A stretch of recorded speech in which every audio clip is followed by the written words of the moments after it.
After this video, you will be a wizard at drawing these covalent dot structures. Now, before we get into anything that's mentioned in the text, I want to just tell you that the most important thing about drawing these dot structures is getting the dots on the central atom correct. We want to make sure that our dots are correctly organized. Then the bonding part is going to be obvious. It's going to slap you in the face. And so before we go into any of these examples, which there's not very many in the text, I want to just go through a series of elements and make sure that we can write the dots correctly in the correct arrangement around the central atom. So for example, if you are anything in the first group, which to be honest with you, the first group of the periodic table is mostly metals. And so we don't draw a lot of dot structures with metals. I mean, we can and we have. And they bond ionically, so we won't do a lot of dot structures now that include metals, but we'll use a ton of hydrogen, for example. And so hydrogen has one valence electron, and so it needs one dot. Now you can put that one dot anywhere. It can be on the top, on the bottom, on the sides, doesn't matter. And obviously it would be the same rule if you were doing a dot structure for lithium or sodium. One dot, one valence electron, doesn't matter where. Now when you get into two, again, like the group with two valence electrons is technically still a metal. And we can draw dot structures with metals, but again, maybe not as often because they're ionic. But if we did, let's say I'm beryllium. Well, these dots are supposed to represent electrons. Electrons are negative, and like charges repel. So yeah, I'm going to have, if I'm beryllium, there's going to be two electrons in the outermost s orbital. So the outer orbital of beryllium is the 2s orbital. It's going to be filled with two electrons. But those two electrons are going to repel, and so they'll want to orient themselves as far apart as possible. So if we're doing a dot structure that involves two valence electrons, we typically draw them like opposite each other. So it could be top and bottom or side to side, but that shows that those two electrons are going to want to orient themselves as far apart as possible because they're negative, and like charges repel. Now, when I get to the boron family, they have three valence electrons.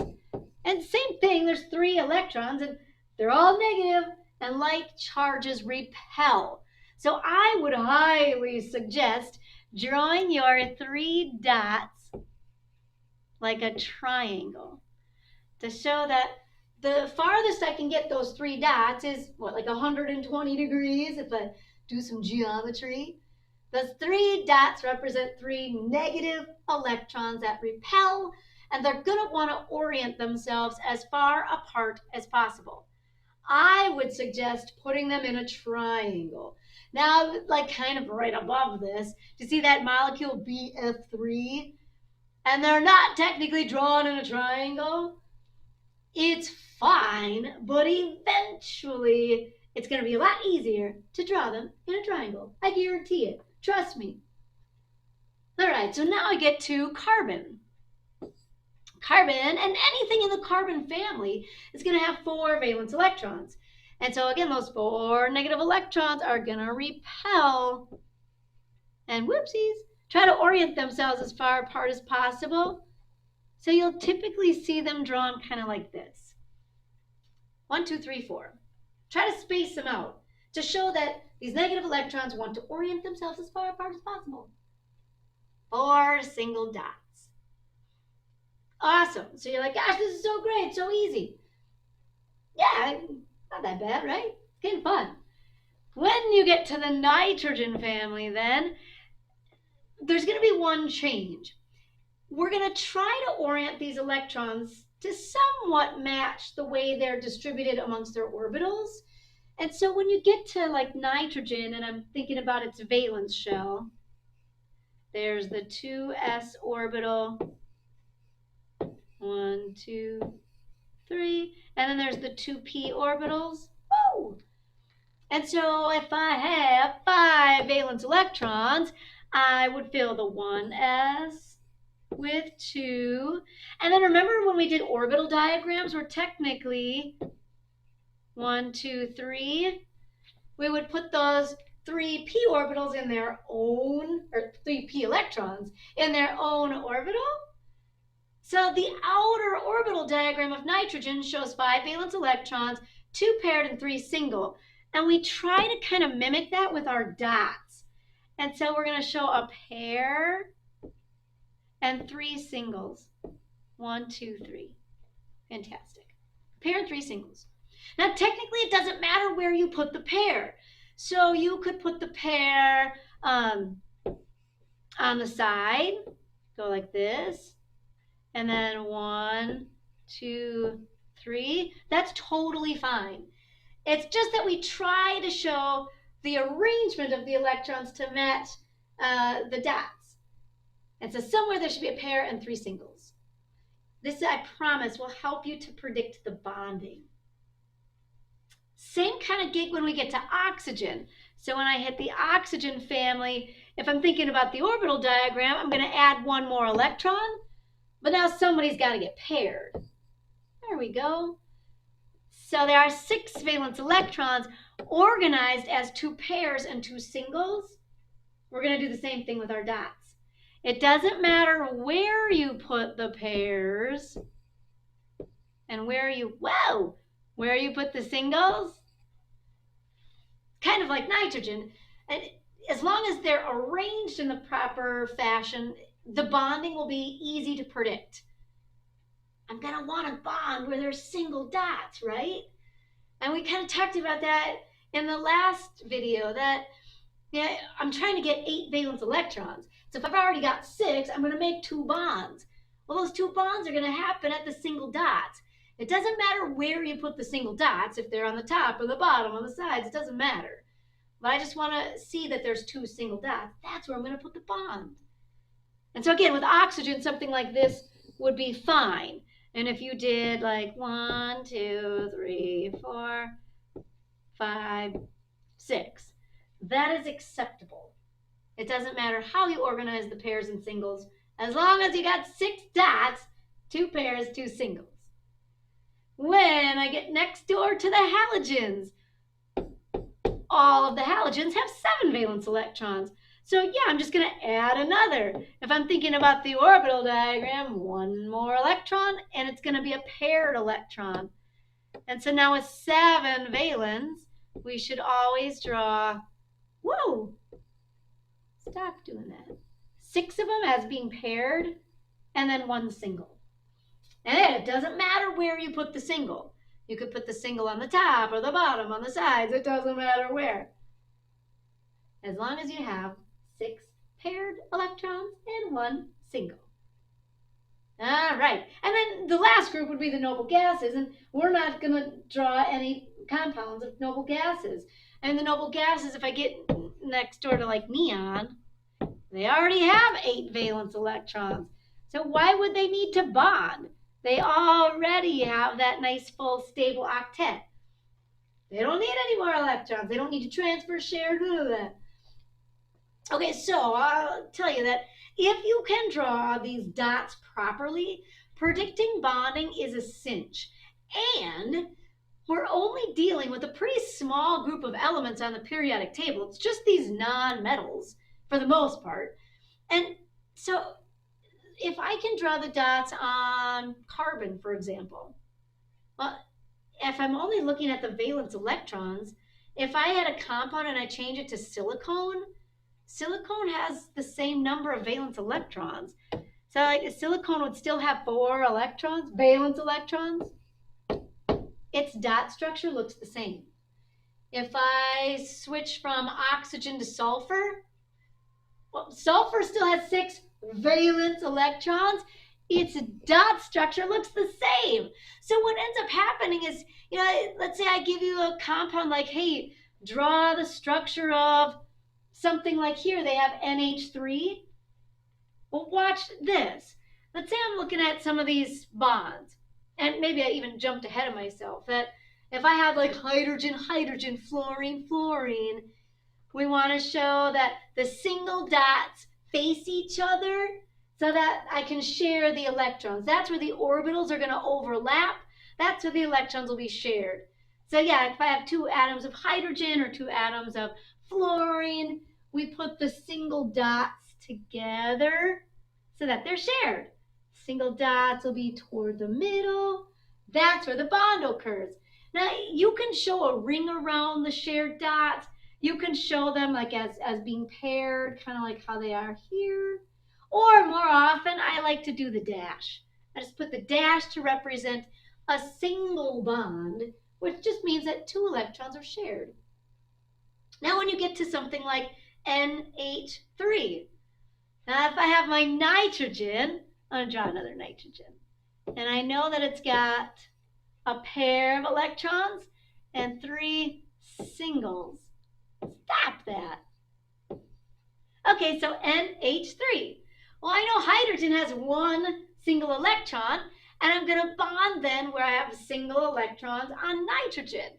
And here's where you can be a little bit free in where you put the single dot. I'm going to draw my hydrogen, and I'll purposely put the single electron on hydrogen so that it matches up with a single electron of nitrogen.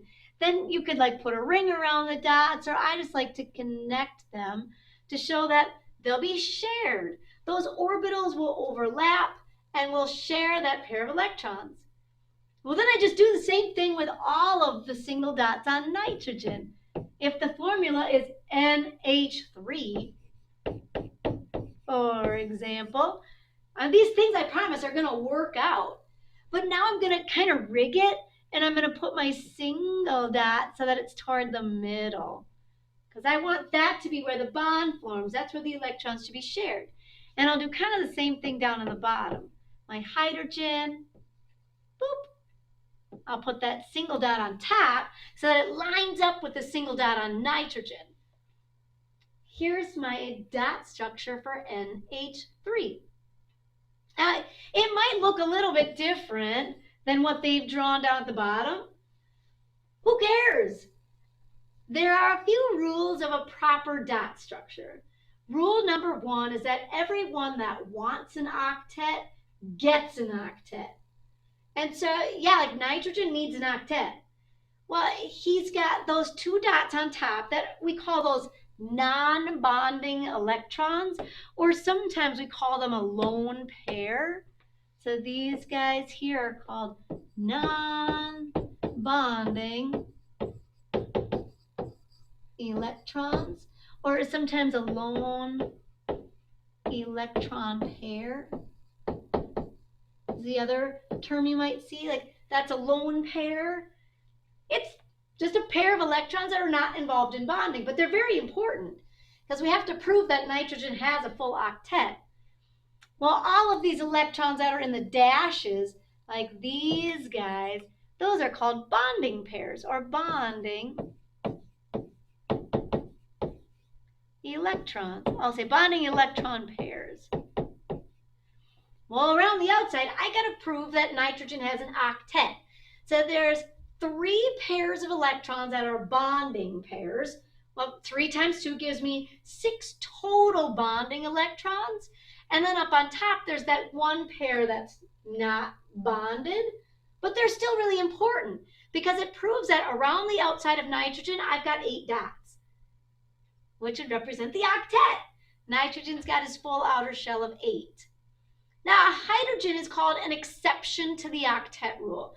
There are some elements that can take less than 8 and be stable. Most of them are little atoms. So like obviously baby hydrogen is really common. Hydrogen doesn't need an octet because he's only filling the first energy level, which can only take 2 electrons anyways. So we're okay with hydrogen having 2. Sometimes hydrogen is called a duet, or that it only needs 2 valence electrons. So hydrogen's cool. There are other little atoms like boron that might take what we call a deficient octet, where it's happy with less than an octet. I mean, if you look at our Lewis dot structure of boron, sometimes these are called Lewis dot structures after the guy that came up with this model. And boron only has 3 dots, so it's probably going to make 3 bonds, but then maybe it only has 6 total electrons? Totally fine. There are some elements that can take less than an octet. We call it a deficient octet, and it's okay. Hydrogen is by far the most common. So hydrogen's got its full first energy level with 2 electrons. Nitrogen has a full second energy level with his octet 8. That pair of electrons between the 2 atoms, that bonding pair, counts for both atoms. Isn't that fantastic? But again, these are 3-dimensional molecules. It's like a real molecule. So if it's like a molecule that I could hold in my hand, obviously I can't because they're super tiny, you can twist and turn that thing. So like if you compare the red molecule that I drew with what's down here, it's showing the same stuff. It's just that the pair, the non-bonding pair, is off on the side instead of my red molecule where it's up on the top. Who cares? This is a real molecule and you can twist and turn it. So it's like if I just took that red molecule and I gave it a quarter turn to the left, it still shows all that a Lewis dot structure needs to show. The number one thing is that everybody has a full outer shell. And the second thing is just that there's only a certain number of electrons that you have available.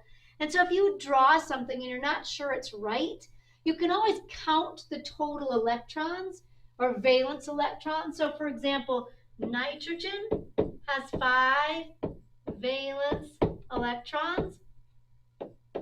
Hydrogen has 1 valence electron. And there are 3 hydrogens, so we could multiply that by 3.